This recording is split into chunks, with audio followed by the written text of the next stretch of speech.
The hallway outside the school principal's office smelled like pencil shavings and institutional cleaner, a scent Mark Winslow had never thought could feel so suffocating.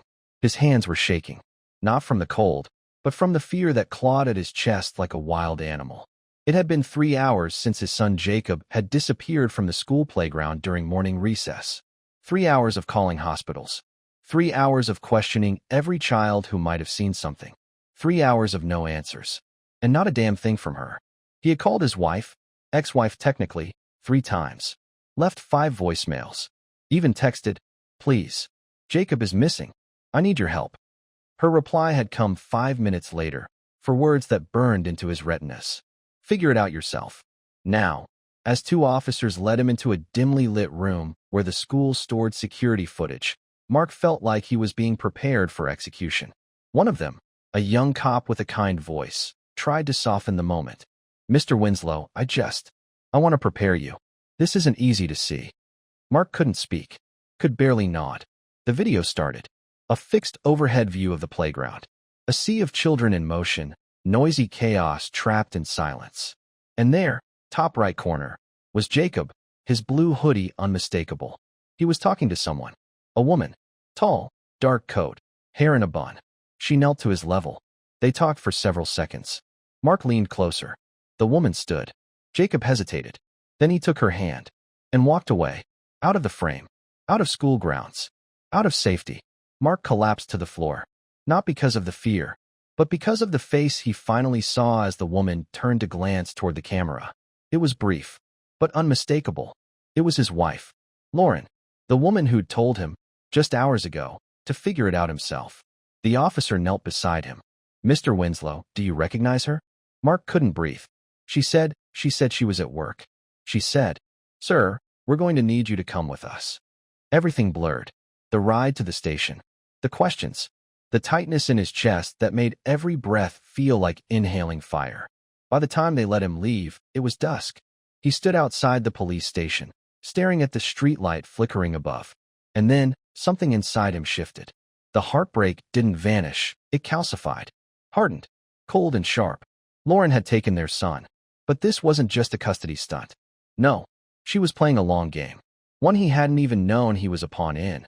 And she wanted him to watch as she won. She didn't know who she was playing with. Mark Winslow wasn't going to lose. He would get Jacob back. But first, he needed to understand how deep this betrayal went. The air in Mark's apartment felt wrong when he got home. Too still, too quiet. Like the walls were listening. He hadn't even taken off his coat. He walked straight to the kitchen counter, opened his laptop, and began typing. Not into Google, not into social media. He went somewhere deeper, his backup drive, the encrypted archive he'd started keeping during the worst months of his divorce. He hadn't wanted to believe she was capable of something like this. But she'd planted the seeds long ago. Lauren had always been meticulous, organized to the point of obsession. She'd been a brilliant litigator before Jacob was born, and after their separation, she'd turned that same brilliance on him. Custody hearings. Manipulated texts presented out of context. Tearful accusations that he was emotionally volatile. He'd started keeping records because no one else had. Now, as he scrolled through folders marked L and custody prep, he saw things he'd dismissed at the time. Bank transfers to unknown accounts. A burner phone number listed under emergency contact on Jacob's old daycare forms. Emails between Lauren and a man named Peter Kessler, a name Mark hadn't recognized until now. Peter Kessler was not a lawyer. He was a strategic consultant, the kind who specialized in personal rebranding, parental alienation reversals, and reputation reconstruction. Mark had looked him up 6 months ago when he'd seen the name on an invoice buried in the joint finances. Lauren had paid him nearly $18,000. He hadn't pushed it then. But now, it reeked of something more. Mark pulled out his phone and dialed the one person who wouldn't feed him platitudes. Delia Hawthorne. The voice on the other end answered. Crisp, wary. A private investigator he'd worked with once, back when a friend of his had suspected corporate embezzlement. Delia didn't like sentimentality, only evidence. It's Mark Winslow, he said. Pause. You're calling late. I need your help. It's about my son and my ex-wife. A longer pause. Then, send me everything. By midnight, Mark had scanned and sent every document he had. Credit card statements, digital logs, Archived voicemails. A partial snapshot of a woman who smiled in court but played chess with people's lives behind the curtain. Delia replied 2 hours later, not with a call, but a single line. She didn't just take him. She planned this months ago. Attached was a photo. Surveillance still. A grainy shot from a roadside gas station 2 days before Jacob's disappearance. Lauren, wearing sunglasses and a hoodie, was speaking to a man by the pump. The timestamp was 4:12 p.m., the exact time she'd claimed to be at Jacob's after-school recital. Mark leaned in. The man looked vaguely familiar. Delia confirmed his fear in her next message. His name is Anthony Reyes, registered under a false ID. But facial match hits confirm he's ex-logistics for a defunct private security firm. He's been off-grid since 2017. Works under the table parental extraction cases. Parental extraction. Mark stared at the screen as the word echoed. This wasn't kidnapping for ransom. It wasn't impulsive. This was coordinated. He felt his knees lock, the same way they had outside the school. Lauren hadn't just stolen Jacob. She'd vanished him. Legally, or close enough to argue it if the police got too close. And she had help, someone trained, someone who knew how to avoid tracking. But she had made one mistake. She believed Mark would break. Instead, she'd awakened something dormant inside him. The part of him that didn't beg or collapse. The part that calculated. Mark's plan began that night. Step 1. Dig deeper into Anthony Reyes. Use Delia's contacts to track his financial trail, safe houses, aliases. Step 2. Revisit the custody order. He remembered a clause Lauren had fought to keep it buried that limited cross-state travel without joint consent. If she left the state, even temporarily, it could become leverage. Step 3. Reopen the case file with someone outside the original precinct. Someone who didn't already treat Lauren like the grieving, burdened mother. He pulled out a burner phone, bought after the divorce, his failsafe, and he dialed a number he hadn't used in years. Agent Noel, a tired voice answered. Matt. It's Mark Winslow. I need a favor. How bad? Mark exhaled slowly. She took Jacob, and she's not coming back. Agent Matt Noel didn't speak for the first 10 seconds. In the silence, Mark could hear the low hum of fluorescent lights through the line, the faint sound of keys being tapped in the background. He imagined Matt in the FBI Seattle field office, hunched over one of 100 identical desks. A man burned out by bureaucracy but not yet hollowed out by it. You said she took Jacob, Matt finally said. Define took. Mark closed his eyes. Walked him off school property. With help. I have footage. Private investigator already ID'd a known parental extractor, Anthony Reyes. False ID. Real background. He heard Matt's breath hitch. Christ. You think she's trying to vanish him permanently? She planned this for months, Matt. How to fix her, scrubbed her digital presence, lied to the cops, lied to me. This wasn't panic. This was architecture. Do you have legal custody? Joint, technically. But there's a clause, out-of-state travel is restricted unless mutually signed off. I never signed. If she's crossed state lines, that's a federal offense. Noel's voice sharpened. Send me everything. I can't promise miracles, but if this smells the way you say it does, I'll escalate it through custodial interference channels. I'm not asking for miracles, Mark said. I'm asking for access. By 10 a.m. the next morning, Delia had already come through. A full dossier on Anthony Reyes, including his last confirmed appearance, a transaction at a hardware store near Redding, California, 2 days ago. Security footage showed him buying plastic sheeting, blackout curtains, a prepaid phone. And next to him, a woman in a scarf and sunglasses. Lauren. They were headed south. Mark stood in front of his closet, staring at the gear he hadn't touched in over a year. His old backpack, his burner kit, the heavy-duty external drive encrypted with tracking software and remote surveillance tools. Tools left over from his freelance cyber work before he went full-time with data compliance. It had been years since he'd been a hunter. Since he'd tracked fraudsters through their crypto wallets or followed cheaters through the fingerprint traces they left behind on shared devices. But the instincts never left. And this wasn't a job. This was war. Delia called just before noon. They've switched vehicles, she said. Stolen plates on a white 2018 Jeep Cherokee, matching a vehicle last seen on Route 199 in Oregon last night. A motel clerk remembered a sick child being carried in by a woman matching Lauren's description. They paid cash. No name. Mark's blood ran cold. Sick? What kind of sick? Kid had a hoodie on. Said he had the flu. She wouldn't let the clerk see his face. Could be a lie. Could be a sedative. Could be. Stop, Mark said. I get it. There's something else, Delia added. Reyes isn't just freelance anymore. He's tied to a group, a network that specializes in parental liberation. Women who claim abuse, weaponize the court system, and vanish with their kids under the guise of protection. They move them through staged shelters, fake IDs, off-grid safe houses. Mark's mind reeled. And they believed her? Doesn't matter if it's true. They only need plausible. You were in the system already. A man. Divorced. She knew how to script this, especially with the right sob story. Mark sat heavily on the edge of the bed. It wasn't just Lauren. It was a system of silence. One he never saw coming. I have one name, Delia said. An insider. Used to be part of their operation. She flipped 2 years ago. Might help, but she won't do it for free. Her name's Grace Linwood. Used to be the placement coordinator. She knows the routes, the playbook, but she won't talk unless you give her something. Mark's voice was hollow. What does she want? She wants a name wiped from a DOJ database. An old alias still tying her to federal crimes. Mark stood up. I can do that. You sure? One wrong move and you'll land on every federal watch list in the country.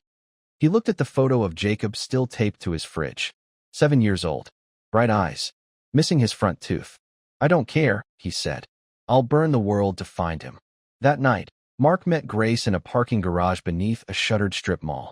She was younger than he expected. Late 20s, maybe. But her eyes were carved from stone. She looked him up and down. You don't look like the kind of man who's supposed to lose his kid. I didn't lose him, Mark said. She stole him. Grace gave a tight smile. Good. Keep that anger. You'll need it. She reached into her coat and handed him a folder. Inside, maps, phone numbers, encrypted drop site codes. She's heading toward the Mojave Corridor, Grace said. There's a private residence there. Off-grid. Used to be an abandoned mining property. That's where they do the handoff. New papers, new identities, new life. Mark swallowed hard. When? 3 days. After that, you'll never see him again. 3 days. That was all the time Mark had to stop his son from vanishing into a black hole of forged papers and false names. After that, Jacob would become someone else's child. A ghost in the system. A lost cause. Mark had never believed in lost causes. He sat in his car on the outskirts of Barstow, California, staring at the coordinates Grace had given him. An abandoned mining residence 5 miles down a dust-beaten service road, just past a dead radio tower. The place had no formal address, just fencing, a derelict shed, and satellite dishes half buried in sand. Grace had called it the conversion house. This was where identities were scrubbed, rewritten, and reborn. Where women like Lauren dropped off their children and picked up new names and alibis. Where handlers like Anthony Reyes cleaned the digital fingerprints and sealed their escape. But Lauren wasn't escaping abuse. She was escaping Mark. And the truth. Back in Barstow, Mark had quietly rented a room under a fake name, using burner cash and throwaway credentials he'd bought from a darknet site years ago for penetration testing gigs. Now it served a more desperate purpose. He ran facial recognition scans from Grace's packet through open-source surveillance crawlers, traffic cameras, motel feeds, ATM snapshots. Nothing had surfaced yet. But then again, if Reyes was good at anything, it was staying invisible, which meant Mark had to think like him. He pulled up satellite images of the Mojave Corridor. There were only a few plausible exit points that could support the kind of clean transfer Grace described: small airstrips, private border checkpoints, isolated properties with no digital footprint. And there, just 20 miles south of the conversion house, nestled in an unlisted parcel of Bureau of Land Management territory, was something that didn't belong: a small landing strip. Unregistered. Private use only. No FAA listing. A ghost runway. The next morning, Mark made his move. He left the motel before sunrise, driving a borrowed pickup under borrowed plates. As the road turned to sand and scrub brush, he saw it, the silhouette of the house just beyond a crumbling fence line. Through his binoculars, he spotted movement. 2 men hauling boxes from a van. A third on the porch, checking a satellite phone. He didn't see Lauren. Not yet. But he did spot the Jeep, the same 2018 Cherokee they'd switched to in Oregon, parked under a mesquite tree, covered in dirt and desert dust. They were here? Jacob was here. Mark's fists clenched on the steering wheel. Every nerve in his body screamed to go in now. to take back his son. But this wasn't about brute force. Lauren had made sure he looked unstable in court filings. One wrong move, and he'd be branded the very threat she'd claimed he was. This had to be clean, controlled, surgical. Mark pulled back to a ridge, parked, and activated the drone he kept tucked in the bed of the truck. A military-grade quadcopter with thermal vision. He flew it low, fast, keeping its profile minimal. From above, the feed was grainy but clear enough to pick out Jacob through the upper window. He was sitting on a cot, alone, arms wrapped around his knees, still wearing the blue hoodie from the day he vanished. Alive, but not for long and not like this. Mark dropped the drone into hover mode and started recording everything. Faces, license plates, timestamps, the geography of the handoff point. He'd need this later. For the law. For leverage. For war. Because this wouldn't end with recovery. It would end with reckoning. Back at the motel, he called Agent Noel. "You were right," Mark said without preamble. "They're transferring identities from a house outside Barstow. There's a private airstrip nearby. No registration. They're going to vanish him by tomorrow. Can you prove it? I've got visuals, vehicle tags, thermal drone footage of Jacob alive. You want to intervene before it becomes an international incident? Do it now." Noel cursed. "All right. I'll need 10 minutes to get this in front of a federal magistrate. But Mark, do not go in on your own. If you breach that house, it becomes a criminal offense. They'll flip this on you. You'll lose everything."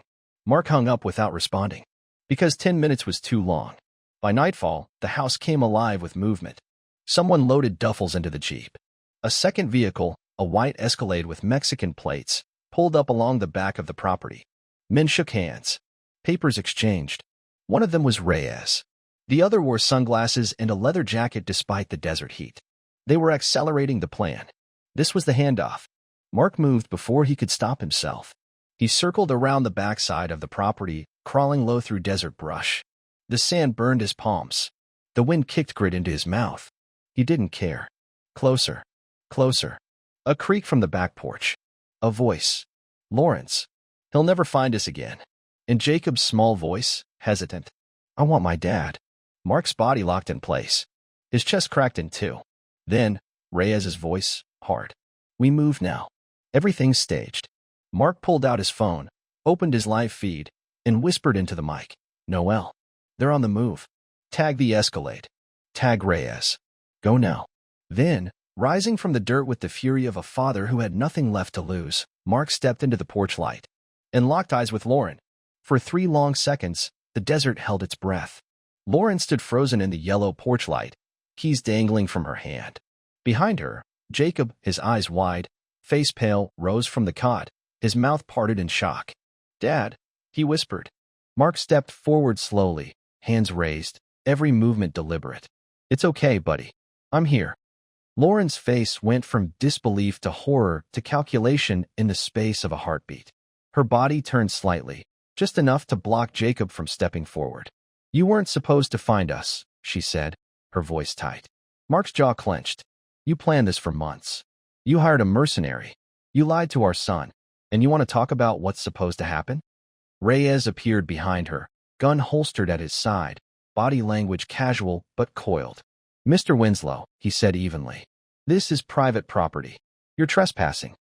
"Call it what it is," Mark snapped. "Abduction. Custodial interference. Child endangerment. I've got drone footage, Reyes. You're already on a dozen federal radars.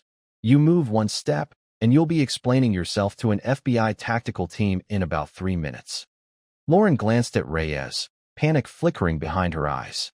"She's not the victim," Mark said, loud enough for Jacob to hear. "I never laid a hand on her. Never once. She built this story so she could erase me. Erase you, Jacob, from anyone who might protect your rights. She doesn't want custody. She wants control. I did this to protect him." Lauren yelled, her voice cracking. "You did this to win," Mark said. "You don't care about Jacob. You care about not losing. And you weaponized our son to do it." The standoff was broken by a distant sound. Sirens. Growing louder. Reyes turned sharply. "We've got company." 2 black SUVs crested the ridge, their high beams cutting across the sand. From one of them, Agent Matt Noel emerged, bulletproof vest half-zipped, shouting through a loudspeaker. "This is federal property now. Hands in the air. Step away from the child." Reyes didn't wait. He bolted through the back of the house. Lauren reached for Jacob's wrist, but Mark moved faster. Years of restraint training clicked in. In one fluid motion, he stepped between them and swept Jacob behind him. "Go," Mark whispered. "Get to the agents. Now." Jacob hesitated, just a second, but then turned and ran. Lauren screamed and lunged, nails raking across Mark's cheek. It wasn't the pain that stunned him, it was the sound. Not rage, not grief, but something feral. A scream of defeat. She knew it was over. Later, at the mobile command post 2 miles away, Mark sat beside Jacob on the tailgate of a medical van.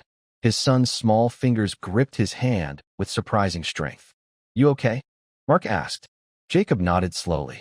"She told me you wouldn't come." Mark swallowed hard. She was wrong. Why'd she lie? Mark glanced toward the tent where agents were interviewing Lauren, her expression unreadable behind the plastic sheet. Some people love the idea of being right more than they love the people they're supposed to care about. Jacob didn't respond, but he leaned into Mark's side, and that said more than words ever could. An hour later, Agent Noel approached, holding a folder. "We've got Reyes in custody," he said. "Lauren won't talk yet, but the charges are stacking. She crossed state lines without consent, lied to law enforcement, engaged a known criminal operative, and tried to disappear with your son. We've got enough for federal charges." Mark looked away, eyes dark. "Good. You could still lose him," Noel said gently. "This'll get messy. Court battles. Media attention. You sure you want to fight it publicly?" Mark looked down at his son's head resting against his arm. "I'm not fighting for headlines," he said. "I'm fighting for him." 2 days later, emergency custody hearing. King County Courthouse, Seattle. Mark stood before the judge, calm and collected, while Lauren's attorney scrambled to explain the misunderstanding of her cross-state disappearance with Jacob. But the footage spoke louder than any argument. The testimony from Delia, the data packet from Grace, the signed statement from Agent Noel. It was airtight. Lauren's motion for temporary reinstatement was denied. Mark was granted full custody pending trial. Outside the courtroom, reporters shouted questions. Mark ignored them. He knelt beside Jacob. "You ready to go home?" Jacob looked up. "You're not going to leave again, right?" Mark touched his son's cheek. "I'm right here, and I'm not going anywhere." The custody ruling was a legal win, but Mark knew better than to relax. The battle had moved from the desert to the courtroom, but Lauren hadn't surrendered, she'd simply shifted tactics. And judging by the emergency filings arriving on his lawyer's desk the next day, she was ready to weaponize the legal system as aggressively as she had weaponized lies. Mark's attorney, Hollischin, had a background in military law and didn't believe in soft landings. "She's filing a motion to declare emotional duress," Hollis said, flipping through documents. "Claims you're unstable, paranoid, and emotionally manipulative. Says Jacob's afraid of you." "That's a lie." "I know it. You know it. But the court doesn't, not yet." Mark stood and paced. She was ready to disappear with him forever. How does she have any credibility left? Hollis raised an eyebrow. "Because she's clever. And she's built the image of the misunderstood, protective mother for years. You were the quiet one, remember? The withdrawn one. You let her narrate the story while you were focused on surviving the divorce." Mark clenched his fists. "So what do? We counterattack. With everything." That night, Jacob woke screaming. Mark ran to his room. The boy was drenched in sweat, clutching a stuffed bear to his chest. Hey, it's okay," Mark whispered, kneeling beside him. "It's me. You're safe." Jacob blinked through tears. "She said if I ever left her, something bad would happen to you." Mark's heart stopped. He pulled Jacob close. "Nothing is going to happen to me. Or to you. Not anymore." But inside, the words vibrated like a lie. Lauren had built something more than a plan. She built fear into their son, layered it into bedtime routines, folded it into school pickups, planted it like poison in his sense of safety. That wasn't just manipulation. That was psychological warfare. Delia called the next morning with news. "She's hired a reputation manager," she said. "PR firm out of Chicago.